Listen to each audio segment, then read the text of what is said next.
देखो प्रमेय है एक आपके प्रमेय प्रमेय 1.1 प्रमेय क्या कहता है कि माना कि p एक अभाज्य संख्या है।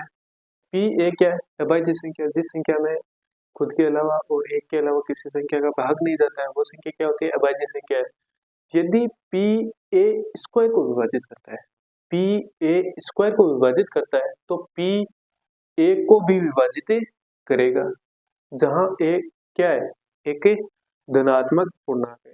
देखो प्रमेय क्या कह रहा है? प्रमेय को देखो क्या कह रहा है? प्रमेय कह रहा है कि p a स्क्वायर को विभाजित करता है। जैसे मान लो कोई 5 है, 5 225 को विभाजित करता है, यानी 5 225 को विभाजित करता है। तो 5 5 a को भी, यानी 225 किसका रूट है? 15 का।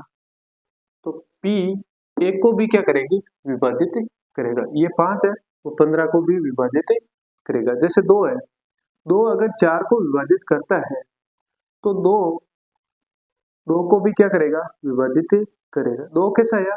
इसका रूट करो, रूट 4 का कितना मान होता है? 2। और देख लो कोई 3 है, 3 अगर 81 को विभाजित करता है तो क्या? तो 3 9 को भी विभाजित करेगा, 9 को भी विभाजित करेगा। ये प्रमेय ये कह रहा है। और ये प्रमेय काम आएगी आपके जो सिद्ध करने वाले सवाल है ना कि भाई रूट 2 एक अपरिमेय संख्या है, सिद्ध करो कि रूट 5 एक अपरिमेय संख्या है, सिद्ध करो कि रूट 3 एक अपरिमेय संख्या है। इस संख्या में आपके जो आप सिद्ध करोगे उसमें ये प्रमेय काम आएगी। और उसमें ये प्रमेय कहती है कि भाई 5 225 को विभाजित करता है, यानी p a स्क्वायर को विभाजित करता है तो p a को भी क्या करेगा? विभाजित करेगा। अब जैसे कोई सवाल है, जैसे मान लो आपकी कोई प्रश्न है, प्रश्न क्या कह रहा है? प्रश्न कह रहा है कि सिद्ध करो कि रूट 2 एक अपरिमेय संख्या है। सिद्ध करो कि रूट 2 एक अपरिमेय संख्या है।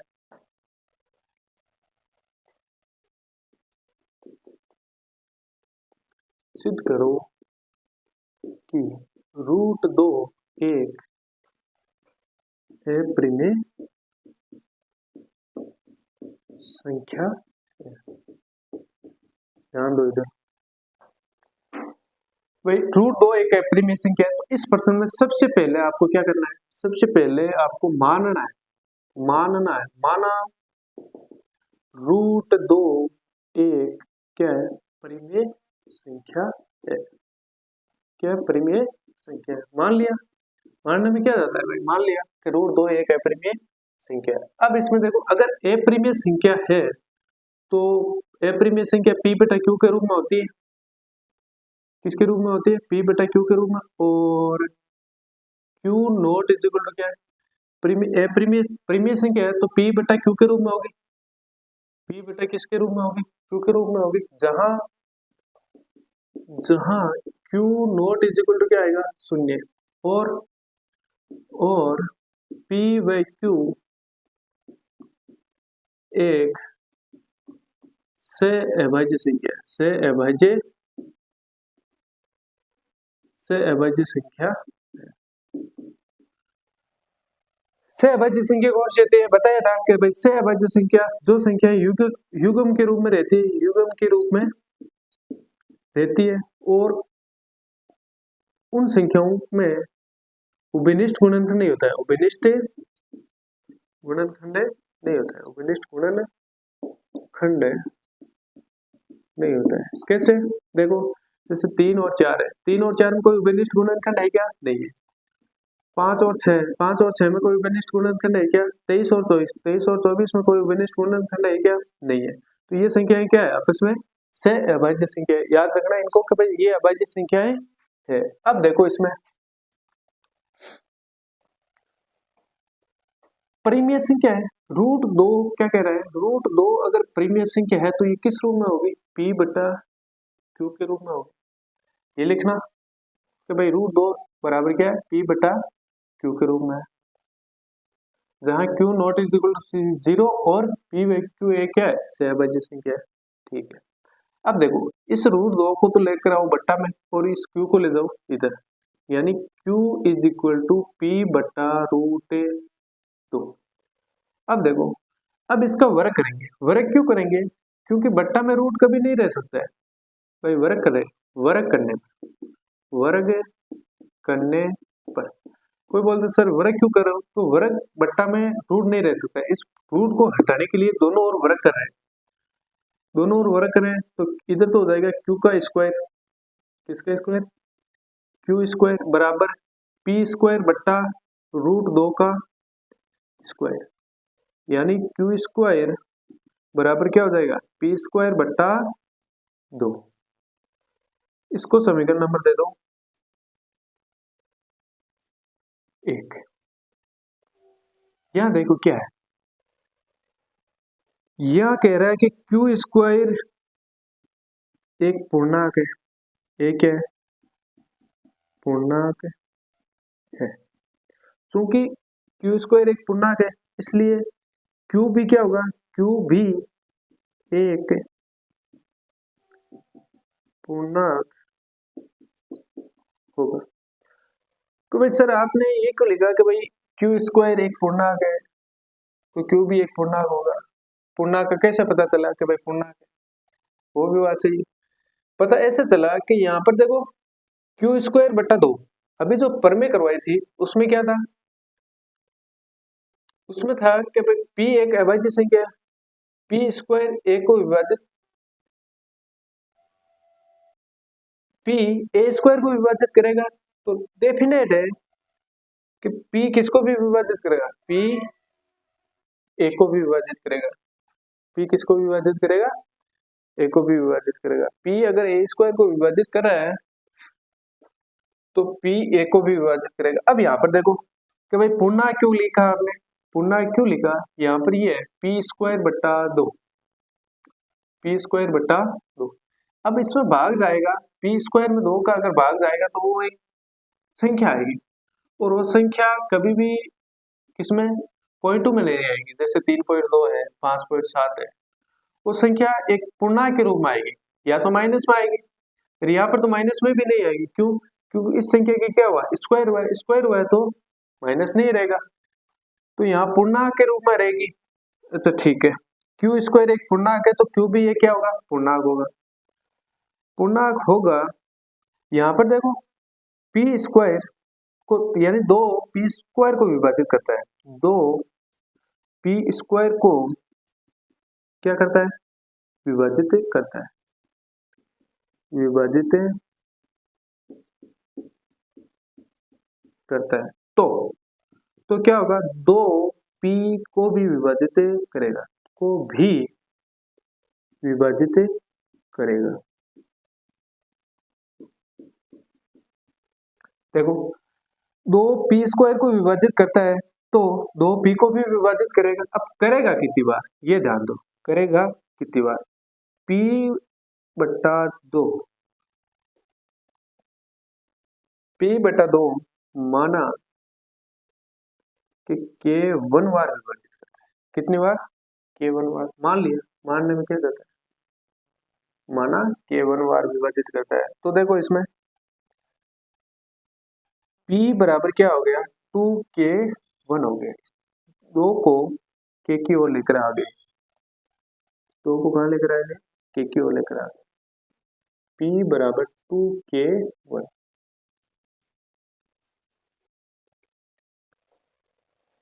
इस p का मान समीकरण 1 में रखने पर, p का मान समीकरण 1 में रखने, देखो p का मान समीकरण 1 में रखो,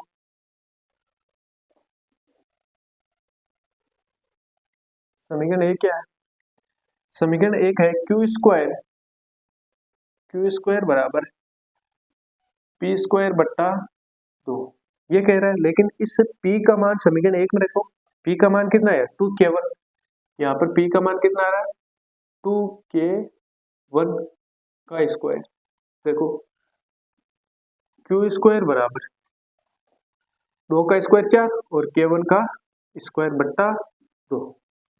2 से 1 कट गया, कितनी बार 2 बार, तो क्यू स्क्वायर बराबर क्या है, क्यू स्क्वायर बराबर है 2k1 का स्क्वायर। तो वापस इस k1 को तो यही रहने दो और इसको यहाँ लेकर आओ, 2 को इसके बट्टा में लेकर आओ, यानी k1 का स्क्वायर बराबर क्या हो गया, क्यू स्क्वायर बट्टा 2, क्यू स्क्वायर बट्टा 2। देखो ये सिचुएशन बन गई। यहाँ पर क्या है, के स्क्वायर एक पूर्णांक है, k1 का स्क्वायर एक पूर्णांक है, चूंकि के स्क्वायर एक पूर्णांक है तो k1 भी क्या होगा, k1 भी एक पूर्णांक होगा। अच्छा ठीक है, यहाँ पर देखो क्यू स्क्वायर में 2 का भागदार है, परमेय लगेगी, परमेय क्या लगेगी कि भाई 2 क्यू स्क्वायर को विभाजित करता है तो क्या 2 क्यू को भी विभाजित करेगा, यानी 2 क्यू स्क्वायर को विभाजित करता है तो क्या आएगा, 2 क्यू को भी विभाजित करेगा, विभाजित करेगा। अब देखो भाई हमें कैसे पता चला कि क्यू दो क्यू स्क्वायर को विभाजित कर रहा है, क्योंकि ये क्या है, एक पूर्णांक है और पूर्णांक कभी भी पॉइंटों में नहीं रहता है, तो पूरा पूरा विभाजित भागदार है, तभी तो पूर्णांक आया। ठीक है, अब इसमें ध्यान दो, इसमें 2 अगर क्यू को विभाजित करता है तो करता कितनी बार है भाई, 2 क्यू को विभाजित कर रहा है, भाग जा रहा है, तो कितनी बार भाग जा रहा है, ये देखो मानना कि भाई क्यू में 2 का भाग जा रहा है कितनी बार, के 2 बार, मान लिया। अब देखो क्यू बटा 2 बराबर के 2, इससे 2 को इस के से गुणा कराओ, उधर ले जाओ, गुणा करा रहे तो यहाँ क्या आ जाएगा, क्यू बराबर 2k2, क्यू बराबर क्या आ गया 2k2। इस समीकरण दे दो इसको समीकरण नंबर 3, समीकरण नंबर देखो 2 और ये हो जाएगा समीकरण नंबर 3। अब देखो इसमें समीकरण नंबर 2 को देखो और 3 को देखो, समीकरण 2 व 3 से, समीकरण नंबर 2 व 3 से, समीकरण 2 कह रहा है कि P बराबर 2k1 और Q बराबर, समीकरण 3 कह रहा है Q बराबर 2k2। इसका मतलब क्या हुआ कि भाई P और Q में एक उभयनिष्ठ गुणनखंड आ रहा है और वो गुणनखंड कितना आ रहा है, 2 आ रहा है, यानी समीकरण 2 व 3 से स्पष्ट है कि P व Q का उभयनिष्ठ गुणनखंड 2 है, लेकिन हमने इस P व Q को क्या माना था, एक से अभाज्य संख्या माना था, लेकिन P व Q क्या है, P व Q एक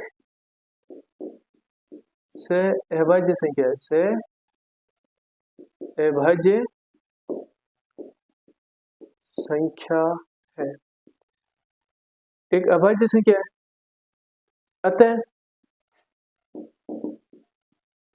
हमारे क्या हुआ, हमारे कथन का विरोधाभास हुआ है, विरोधाभास हुआ है।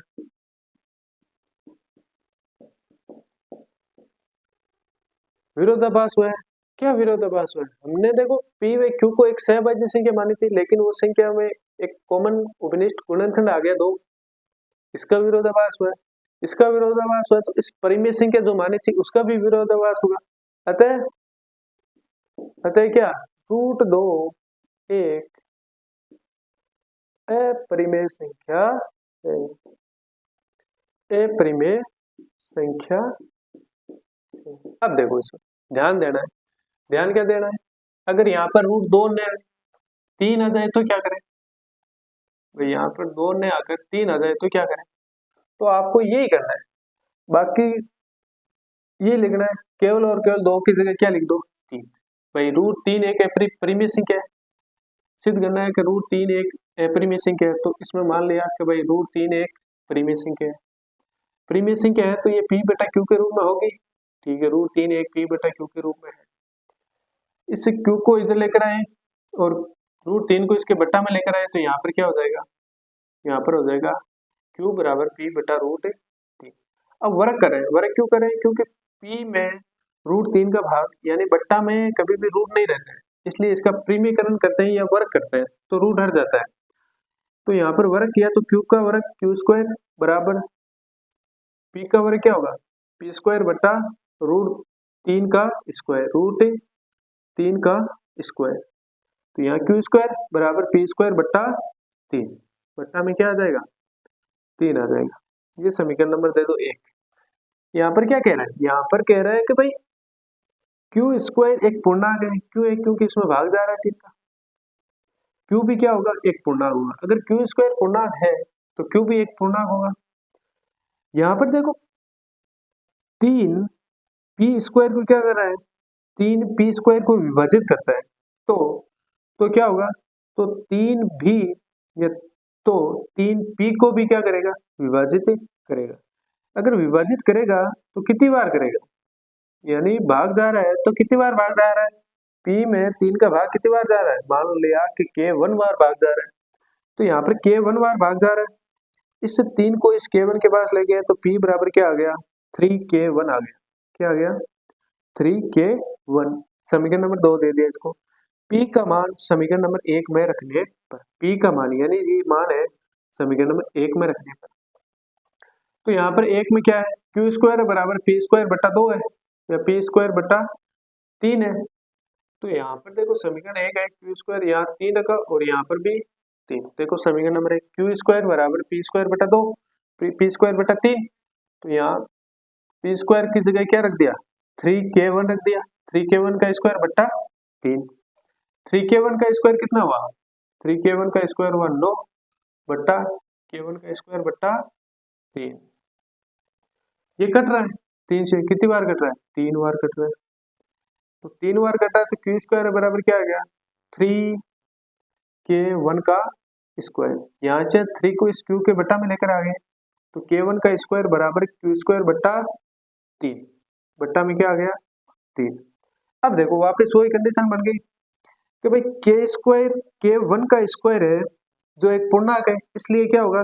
k1 भी क्या होगा? एक पूर्णांक ही होगा और k1 भी पूर्णांक होगा। तो इस 2 का भाग यानी इस 3 का भाग q स्क्वायर को विभाजित कर रहा है, पूरा पूरा जा रहा है। तो 3 q को भी क्या करेगा? विभाजित करेगा। अब q को विभाजित करेगा तो करेगा कितनी बार? यानी भाग जाएगा तो भाग जाएगा कितनी बार? भाग जाएगा मान लो k2 बार। मान लिया कि भाई q में 3 का भाग जा रहा है k2 बार, तो यहाँ पर क्या आ जाएगा? q बराबर क्या आ जाएगा? 3k2। क्या आ जाएगा? 3k2। ये समीकरण नंबर 3। अब समीकरण 2 और 3 को देखो। समीकरण 2 और 3 से क्या स्पष्ट है कि p व q में q का उभयनिष्ठ गुण कौन है? 3 है। तो 3 है, लेकिन p व q क्या है? एक सहअभाज्य संख्या है। अतः हमारे कथन का क्या हुआ? विरोधाभास हुआ है। अतः रूट 3 एक अपरिमेय संख्या है। ये हो गया रूट 3 का। इसी तरह आपको रूट 5